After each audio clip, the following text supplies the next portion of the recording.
อันนี้เป็นเลย แล้วตอนไหนจะจอดมันกลางก่อนนะ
ไอ้ฉานน้อยนึงเราปักรถได้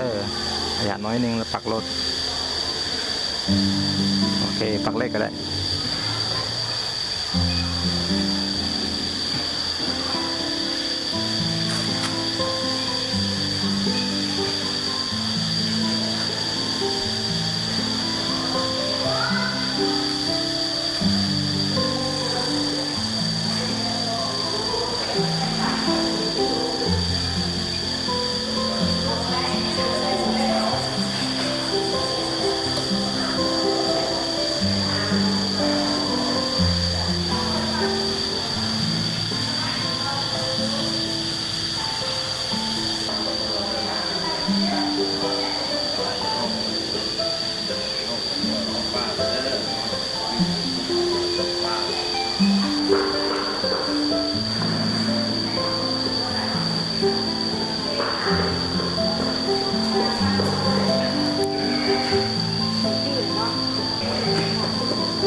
แป๊บนึง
เดี๋ยวเด้อ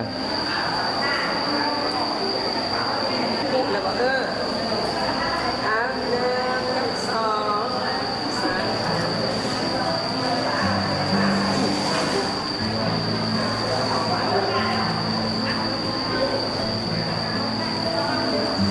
ยันเองเด้อ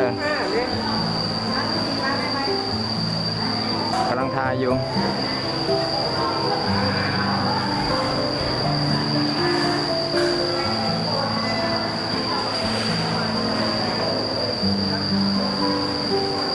ยันเองเด้อ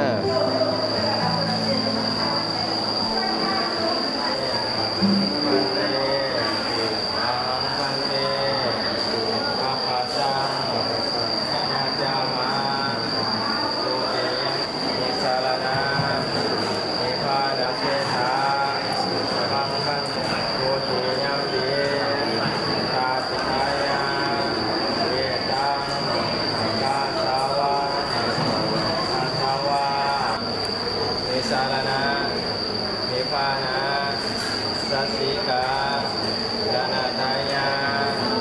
เกตังปัสสาวังนาหิตาวาอัปปะเชชามังคันเต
คะวะโตอะระหะโตสัมมาสัมพุทธัสสะพุทธังสรณังคัจฉามิธัมมังสรณังคัจฉามิสังฆังสรณังคัจฉา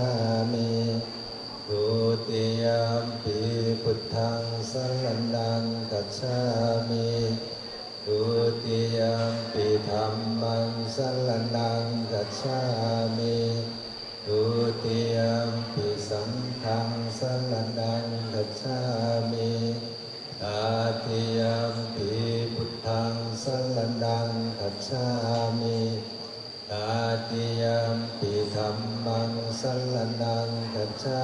มิต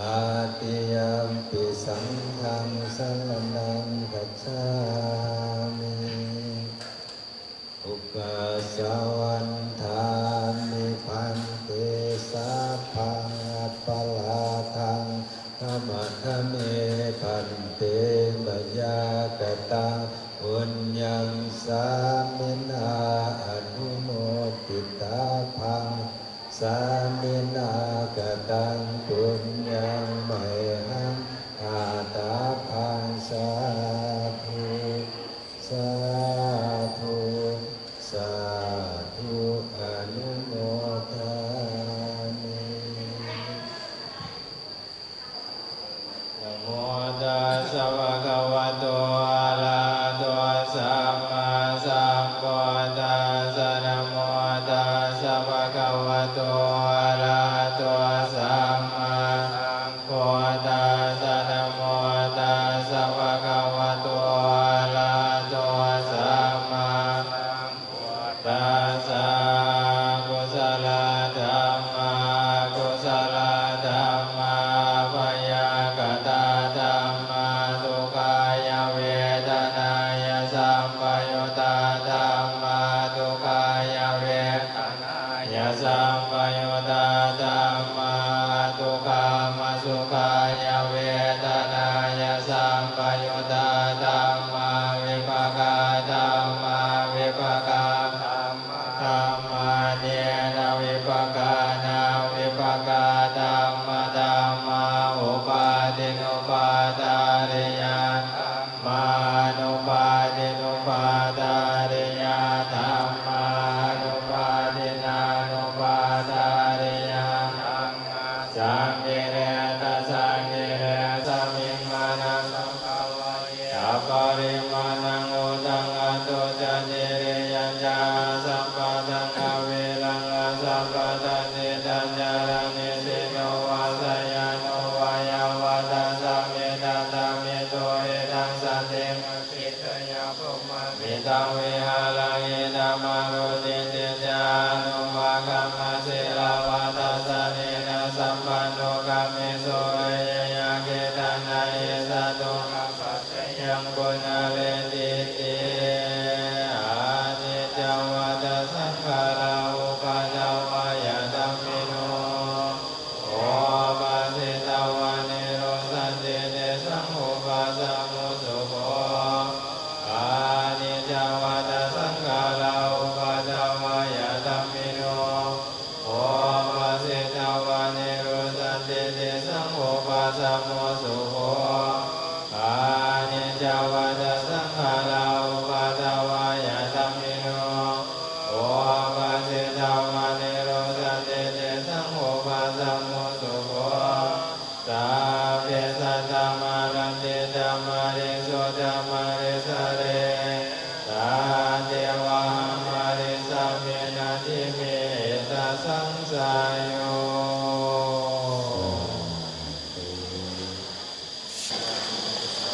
นะโมตัสสะภะคะวะโตอะระหะโตสัมมาสัมพุทธัสสะสุตินังวัตเมธานังทานังเมปาริสุทธังอัสสาวะคัญญวะหังนิพพานะสัพพตังโหตุ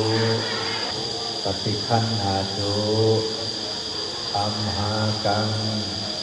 ทิทรตัง นิตายะสุขายะพาได้พระสงฆ์ทุกเจริญพวกขน้อยทั้งหลายหมายนี้เจ้ามูลและศรัทธาเป็นเข้าครอบครัววิลวงศ์และครอบครัวพงศ์ตะพงศ์พร้อมด้วยลูกหลานญาติพี่น้องเพื่อนมิตรสหายผู้อยู่ใกล้และอยู่ไกลขอน้อมถวายซึ่งผ้าบังสกุลต้นกันละเบิกปัจจัยทานป้อนทั้งเครื่องบริวารทั้งหลายเหล่านี้ขอน้อมนำมาถวายแด่พระภิกษุสงฆ์ขอทานจงรับ เมื่อหับแล้วขอให้เป็นประโยชน์เป็นความสุขเป็นความเจริญแก่พวกกันน้อยทั้งหลายตลอดกาลและนานเทินส่วนบุญกุศลผลทานที่พวกกันน้อยได้กระทำมาแล้วขออุทิศให้แก่ดวงวิญญาณท้าวพุ่มประเสริฐวิลวงศ์หรือท้าวโพผู้ที่ล่วงลับไปแล้วขอจงมาหับจับโจมเอายังส่วนบุญกุศล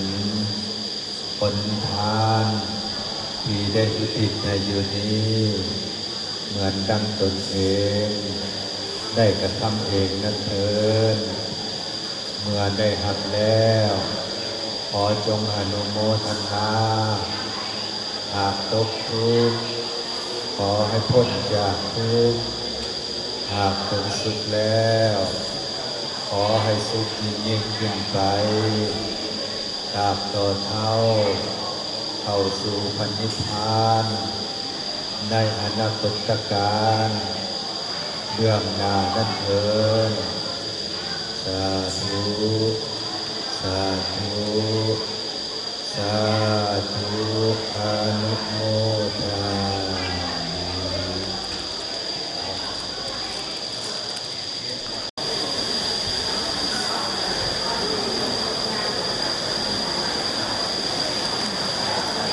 สาธุต้องกันสาธุสาธุสาธุอนุโมทนาและเมนวาจานวเจตสวาสังเกตุกมังปะกะตังนายานังสังโฆปฏิคันหาตินะเจยิงตังกัลลังกะเลสัมโมนิตุยัสสังเฆอาวาริวะโคราปะเอวะเมวะอิโตตินังเจตนังโอภะกัมปะเตเจตังปะทิตังตุมังคิปะเมวะสมิสัตโตสัพเพปุเรนตุสังฆเมวะเยสะเนจังวะตาปัจจายโนจัตตารุภาขวาเราเสื่อมแก่ดับเดิมอาตาสิเมอากาสิเมยะติเวตาสังฆาจามิเวตานันตะกิณตะสาวกเปกะตามาโนสานะเอวะเนนะเตยะตายวะยะจาโพตะกิณกิณสังฆเมสุปะเรติตากิกานะตายะตายะสัตตานะโสภะคะปะติโสยะติธัมโมจายะเมตาสิกุณามานุภาตินาโตเมตุยังปะทุสังฆานาปันตันติ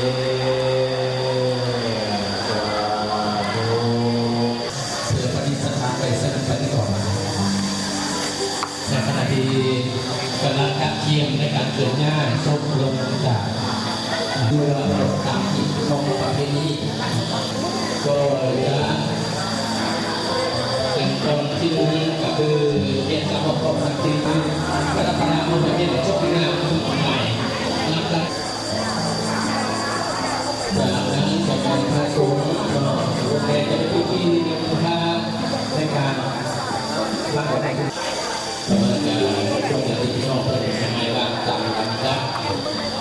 จากนั้นเนี่ยพิธีบางตื่นนั่นเองนะครับขณะนี้เป็นเวลา13 โมงกับเสือแบบทุกทีนั่นเองในขณะนี้จะเป็นการสิ้นส่วนต่างๆมาเลยเริ่มประเพณีส่วนมาในวันสุดท้ายที่2 เดือนมิถุนายนเป็นต้นมาบางคนก็ต้องการสารนักส่วนพวกไหนบางคนก็บอกแค่เพียงผิดเท่านั้นเนาะคำว่าเอาประมาณนั้นกับประธานาครเป็นข้อที่ชาวแคทอลิกคือเขาเป็นนักออกจากที่เป็นปฏิบัติภารกิจหน้าที่ของตนเองเนาะที่ต่อไปก็ได้อยากขอคนของนั้นอย่างงานของหัวประสบการณ์ในสามตัวคนจะแบ่งเป็นไปก่อนจะแบ่งแผนยุ่งคนจะแบ่งสถานที่การเวลาแต่ก็สิ่งที่ตัวเขาบรรพายของสิวก็คือคนดีคือเป็นคนดีอันนี้เป็นการสุดจากเช่นอยู่ในบริษัทแบบเส้นปฏิบัตินี่ในบทสวดบทใหม่ของสวดมนต์เล็กมาเป็น2 กลุ่มเนาะ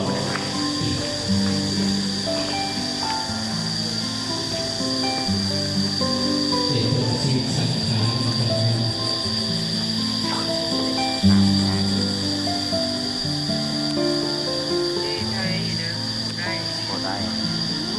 ณะนี้เวลา13 นาฬิกา32 นาทีกับเพลงนาฬิกาทุกขับกับการทุกจอดโต๊ะทุกอาทิตย์มีทั้งคดีโดนและคดีความคดีโดนจะเป็นคือเราสถานที่เราทำการสังขารเขาเป็นให้สิ่งที่เป็นสิ่งปฏิบัติของตัวเราเป็นเทศสุภาพจริงส่วนคดีท่านในเวลาแต่การท่านจากบาปไปสู่6 คดีท่านควรจะเชื่ออยู่ใน3 ปกคือมนุษย์สรุปที่มาลงและนักยมมาโลกนั่นเองบุคคลหนึ่งถ้ามีสีเป็นคนภาษาแต่บุคคลใหม่เพื่อเราดูสมบัติเองเนาะส่วนอีกบุคคลหนึ่งถ้ามีสีเป็นคนภาษาแต่เป็นคนดีรักเชียงรายนานนะแต่ตัวเองก็ควรจะคงเป็นศักดิ์พระศาสนาเป็นคนที่มีมนุษย์ซ้ำไปทุกเวลาตั้งใจจริงๆน้ำตั้งเวลาไปสู่อบายภูมิก็คือเป็นสัตว์ในโลกสัตว์ในโลกเป็นสัตว์สูญกายเองแล้วก็คือแล้วก็ต้องเข้าไปกับที่เป็นดอกรักการดังหนาสุดขึ้นไปเรื่อยเราจะไปเดินหน้าแล้วคือเราได้ทำเป็นนั่นแหละคือเราทำเป็นหน้าเราจะซึ่งถูกได้ครับเรื่องที่ใจมันจะติดฟองมันคือเก่ามีทั้งคดีโลกและคดีธรรมคดีโลกก็คือการสร้างหลักช่วยเพื่อสร้างอย่าตื่นน้องพูดใจดีหมดน้ำมะพร้าวมาเด้อเป็นภูมิใจภูมิใจไม่เป็นคนดีก่อนมันเริ่มเลยแม่นะทำงานทำหนึ่งทำหน้าช่วยแต่ถ้าอยากลงที่นี่นะเพื่อไปสถานที่แก้ที่เราไม่มีสมบัติที่นั่นพระองค์ได้ถวายทานทุกขั้นเลยนะตั้งจิตอธิษฐานว่าถามว่าทุกข้อให้คนจากทุกขาคนทุกแล้วเพราะก็ไม่ทุกยิ่งยังไปว่ามีการจิตใจของกระพาเจ้าศรัทธาจิตใจของอย่างที่ย่อสาธารณะเป็นห่วงในงานจัดงานของท่านโอเค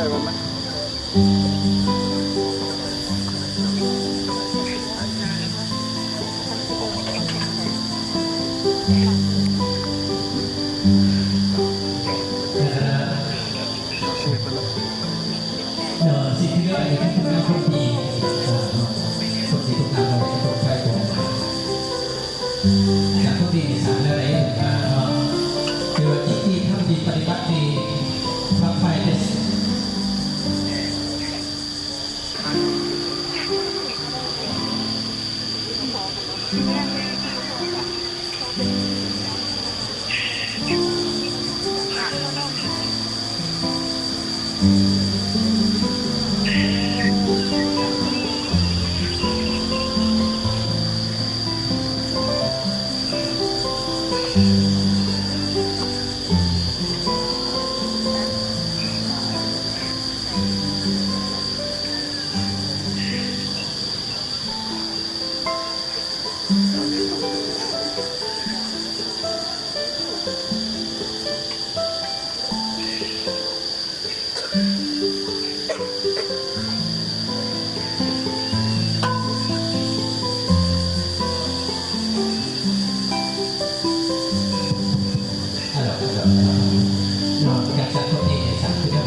อยู่มาได้กษัตริย์ได้ทุกสิ่งการสร้างคนนี้ไปทุกโอกาสทุกคนโลกมีประมาทที่ทำจากการสร้างคนนี้นะครับยุ่งแต่เป็นหักจากการเป็นเสียดายตายไปให้เป็นทอดจานและไปคุณงามความดีนะครับเนาะอยู่มาได้กษัตริย์อยู่มาหักเป็นว่าอยู่กับเมียต้องใส่ปัญญาอยู่กับปัญหาต้องลงมือกันอยู่กับพ่อแม่ต้องหักกันแล้วอยู่กับลูกผู้ต้องซื่อสัตย์จริงใจอยู่กับผู้ใหญ่ต้องเอาความตัวอยู่กับครอบครัวต้องผู้หักษาที่ยุคคนดีต้องเนี่ยต้องเป็นเกียรติอย่างเป็นอยู่ตรงไหนไหนอยู่ในที่ดีเลยคนดีอันนี้แต่เวลา13 โมงครับ30 นาทีไม่ดูเลยก่อนนะครับคนอยู่เด็กคนต่อไปของการทำคนอื่นขึ้นคนมีนี้โกโมโคโกบิดเมียยังแต่ไม่อันนี้เลยแล้วนะครับแต่สิ่งพวกนั้นครับคุณแม่เพราะคุณแก่คุณนักทำการเมียยังแต่ไม่อันนี้นะครับ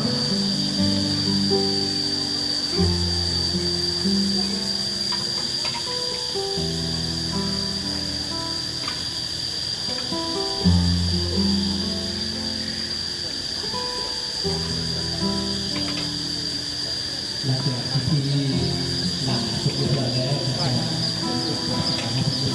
ขึ้นใหม่แล้วนะครับเราทุกท่านการดีเด้อโบ้เลยกายขึ้นเด้อ ขึ้นมาสำเร็จเรียบร้อยแล้วประกอบเอาขึ้นในช่วงนี้ขึ้นใหม่ได้สำเร็จแล้วภาพใจการเข้าดอกไม้การจะจำได้ในเรื่องของการประกอบขึ้นเก่านะและการประกอบที่เก่าขึ้นไม่ขึ้นไม่ยังจำทำจากอีก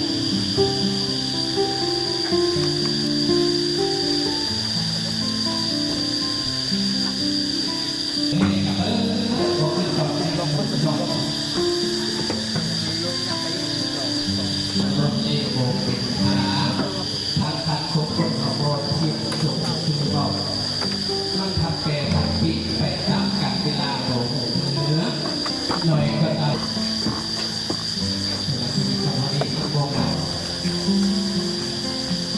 เขาจะได้บางคนยืนบางคนบางคนใจก็แต่ถูกมากดีนะอะไรในยุคนั้นก็ต้องพอ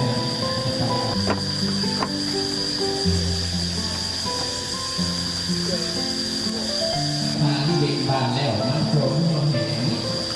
คนยืนที่หลังที่ได้โดนไปตลอดพอประมาณที่เสื่อมสูงวันนี้เอามาจุฬาแล้วมาเถียงกันใส่คนแล้วไปผู้ประเสริฐเขาบอกว่าตัวใดยิ่งมรณาไปแล้วหรือส่วนของท้อง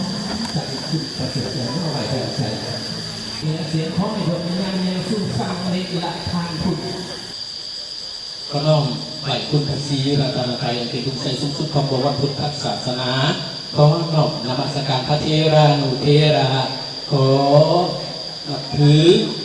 การนำพลังการกระทำอากาศเป็นปกครองประดานแผนดูเกียรตินิ่งผ่านทรายและพี่น้องที่เป็นสหายทุกทางเนาะแล้วก็ข้าพเจ้าขอตั้งไหนแก่ครอบครัววิรวงศ์ครัวโกบุญกับพงศ์ก่อนพี่น้องขึ้นมาอ่านศิวะการเคลื่อนไหวโดยหนอกการผู้ประเสริฐวิภาวงศ์อันนี้เนาะทางผู้ประเสริฐวิภาวงศ์เกิดเมื่อวันที่11 เดือน 12 ปี 1994เป็นลูกของทางพระพุทธกันกระแสและธนาทองสวรรค์ผู้บุญกับพงศ์มีไอ้รองรวมเป็น4 คนชาย3 หญิง 1เนาะทำเป็นลูกกบและเป็นแบบอย่างที่ดีในเป็นการแทนของน้องชายทั้งสองและน้องสาวอีกคนในวัยเด็กและได้เรียนผู้เกี่ยวเป็นคนขยันหมั่นเพียรและมีผู้มุ่งมั่นสูงในการพัฒนาตนเองอย่างต่อเนื่องจนสามารถสำเร็จการศึกษาระดับปริญญาตรีสาขาวิทยาศาสตร์คอมพิวเตอร์จากวิทยาลัยสุสกิจนครหลวงนะครับสุสกัดนครหลวงนะครับหลังจากนั้นผู้เกี่ยวก็ได้นำคงพัฒนาควบคู่ทักษะทางด้านไอทีแต่ผ่านการฝึกอบรมในการเป็นตัวจริงอย่างตัวยุ่งยากขณะหน้าที่งานตั้งแต่ปี 2018 การผู้ประเสริฐก็เขาเป็นพนักงานอยู่บริษัทดาตาคอมจำกัด เป็นหน้าที่เป็นผู้เชี่ยวชาญทางด้านไอทีซัพพอร์ตในวันที่1 เดือน11 ปี 2025ทางผู้ประเสริฐถูกดันสั้นเดือนตำแหน่งเป็นหัวหน้าหน่วยงานรับผิดชอบแก้ไขปัญหาออกแบบและดูแลระบบเซิร์ฟเวอร์เน็ตเวิร์กและไอทีซิสเต็มต่างๆท่านผู้ประเสริฐได้เข้าร่วมในเวียกงานในโครงการสำคัญหลายอย่างทั้งในภาครัฐภาคเอกชนและโครงการสากลเป็นต้นแบบการติดตั้งนำใส่โครงข่ายระบบไอทีการบำรุงรักษาระบบไอทีสำหรับกระทรวงธนาคารโครงการรวมกับองค์กรนานาชาติและอื่นหลายโครงการสิ่งที่กล่าวมาทั้งหมดนี้เป็นการสะท้อนเห็นว่าทางผู้ประเสริฐหรือว่าโอ้ได้เป็นบุคคลที่มีความรู้ความสามารถและมีจิตใจอับใส่ต่อสังคมและประเทศชาติโดยความมุ่งมั่นและความพยายามพระโอ้ได้ถูกยกย่อให้เป็นทางงานดีเด่นประจำปีติดต่อกัน3 ปีซ้อนจึงเป็นอันยืนยันให้เห็นถึงความพยายามของพนักงานที่มีความสามารถและความสามารถและเป็นกำลังสำคัญขององค์กรนอกจากความสามารถทางการงานแล้วสิ่งที่ให้ทุกคนและสิ่งจำพระโอ้ดีคือมีบุคลิกที่เป็นคนก่อนน้อมถ่อมตัวเป็นมิตรเป็นคนโต๊ะเฮฮาหมักสับสันเสียงหัวและให้ความสุขกับผู้อื่นอยู่ออกถักเสมอดังนั้นจึงเป็นไห้มีมิตรสหายจำนวนหลายที่ได้มีส่วนเวลาดีๆมีความทรงจำดีๆอันล้ำค่ารวมกัน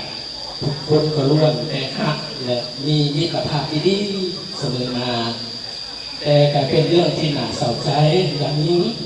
ท่านผู้ประเสริฐเวียรวงศ์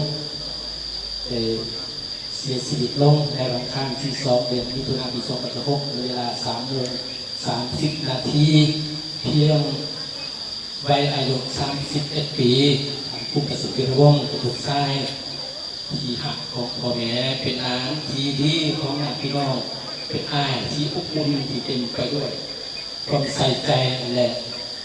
เป็นเพื่อนที่ดีของทุกคนการทำไปของท่านผู้ประเสริฐเป็นพระวงศ์และนำของก้อนต่อสดชื่นใจ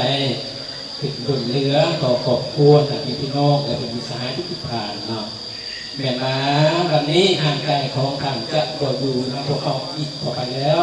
แต่ความดีความสามารถความยิ้มความทรงจำอันจบงามของท่านผู้ประเสริฐก็ยังคงอยู่ในดวงใจของพวกเราทุกคนตลอดไป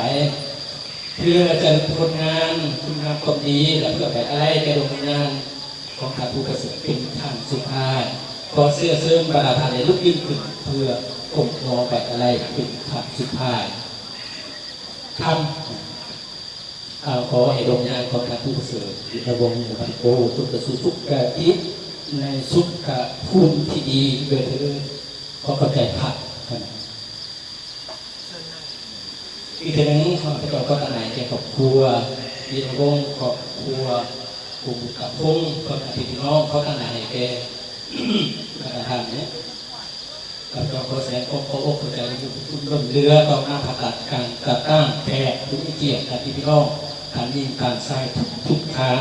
ที่ได้ความอบอุ่นสู่เรือทหารจิตใจสับชิ้นและเกิดของต่างๆและที่ได้เสียสละเวลานี้ทำมาหมดกดงานมาส่งสการและมาทำนี่คือทางนำดวงวิญญาณของผู้ประเสริฐยิบระวงศ์ผู้ประเสริฐยิบระวงศ์เป็นงานสัปดาห์คือทางนี้ที่สุดทางนี้มีผลสำเร็จตามที่ความกับเพณีเป็นอย่างนี้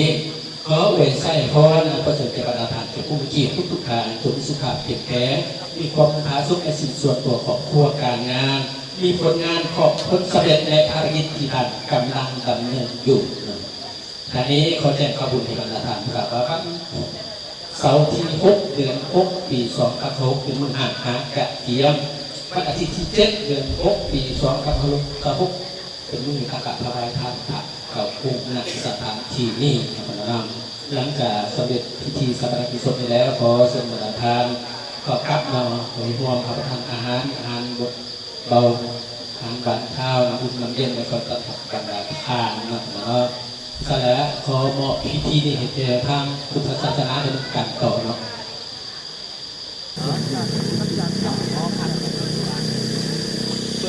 บอกกับเพิ่นบอกปันบางเพิ่นแม่นพี่น้องว่า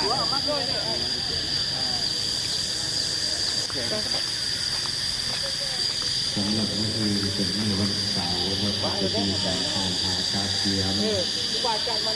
มันกุศมีการเข้าโหม นะโมตัสสะภะคะวะโตธัมมาสัมพุทธัสสะภะคะวะยะธัมมิโนสัพพิสัตตมะรันติสัมมาริโตสัมมาริสาเรสาเทวังอริสามินาทิเมสัพพังสายโยยะนาภทุกขปัตตายะเนทุกขปายะปฏิปิปานิโนเอตาวะโก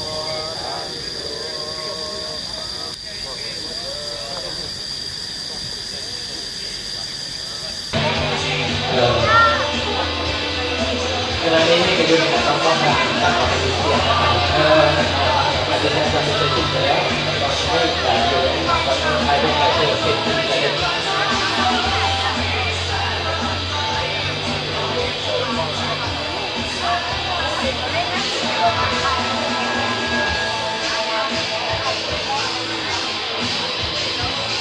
เราอยากที่จริงโลกครอบครัวผมนำจากคุณชายเรียบร้อยแล้วนะครับเนาะ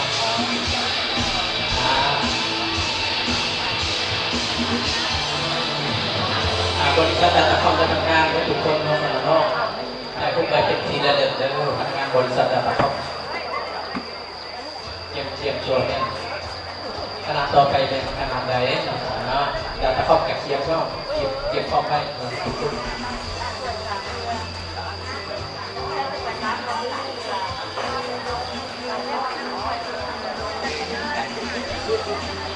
เราซึ่งเคยได้นั่งดาต้าคอมที่ไหนอันบริษัทดาต้าคอมเป็นบริษัทที่ผมสังกัดอยู่นะเดือน2018จนถึง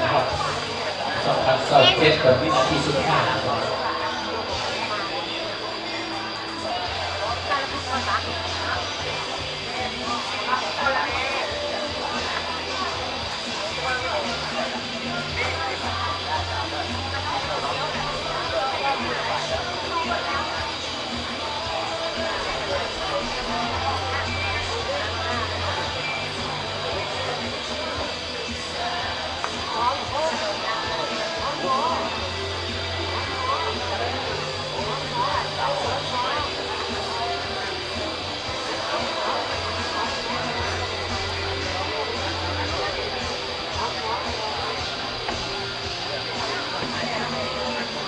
แล้ว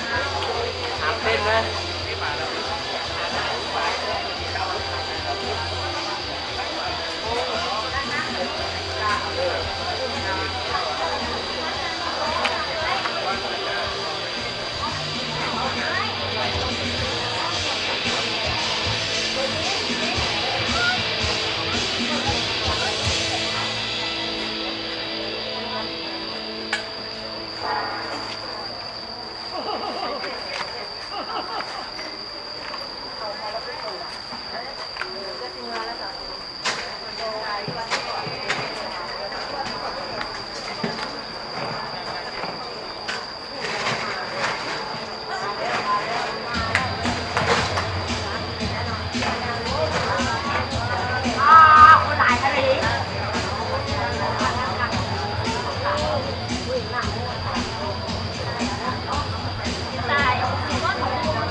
อะไรนะ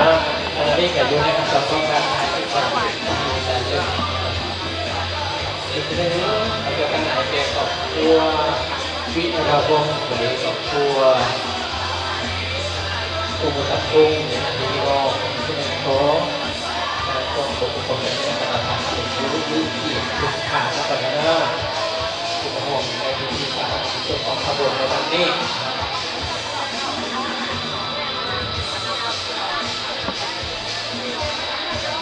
ขบวนที่ดอกเป็นสหายทุกคนจะมาห่วงส่งเจ้าในวันนี้ส่วนต่อใส่เอาขับเอาคูนเอาหันเอานี่เอาหันเอานี่มาให้เพิ่นนี่เด้อแล้วก็อะไรนะสิ่งใดก็เพิ่นได้มานะได้ก็เพิ่นได้ให้เพิ่นได้สมดังควบปากควบศาสนาทุกสิ่งทุกประการหาเงินเดือนก็ได้เต็มหาเงินกี่ก็ได้เต็มพันหาเงินบาทก็ให้เพิ่นได้เต็มค่าหาเงินดอลลาร์ก็ให้เพิ่นได้เต็มโอหาเงินยูโรก็ให้เพิ่นได้เต็มเงินเต็มจานโทษหายามาพามาหายามาพากันเลย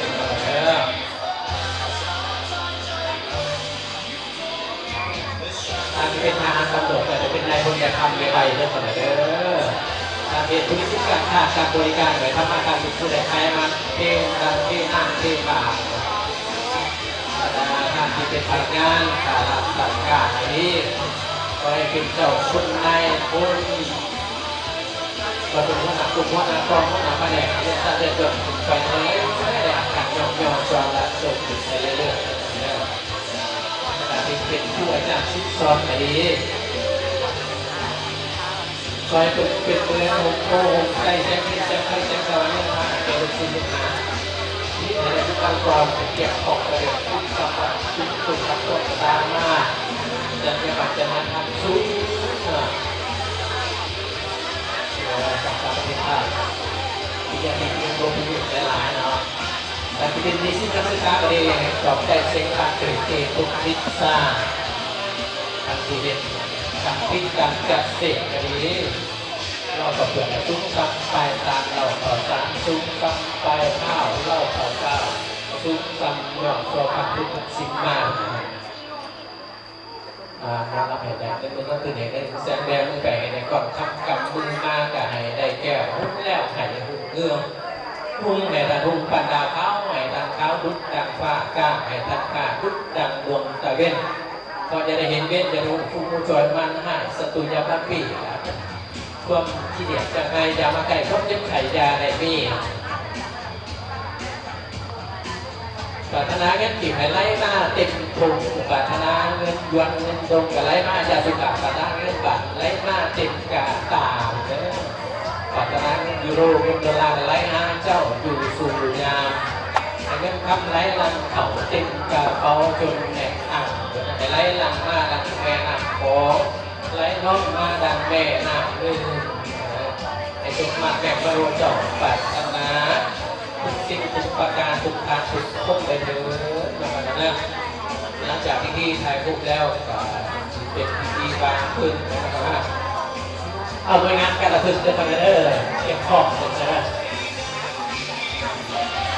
พี่น้องตอบเรื่องนะซีไรล่าเอาไปนะซีไรล่าหลอดขาดอยู่มีเรื่องการเป็นนักสู้อยู่เราเป็นมาพบกระแดกแรงสร้างนะครับเอาไปงานไหนเนาะ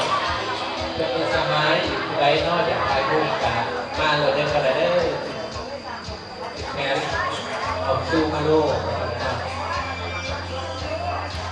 สำคัญนะครับนะคุณงามความดีเป็นประเด็นบุญคุณ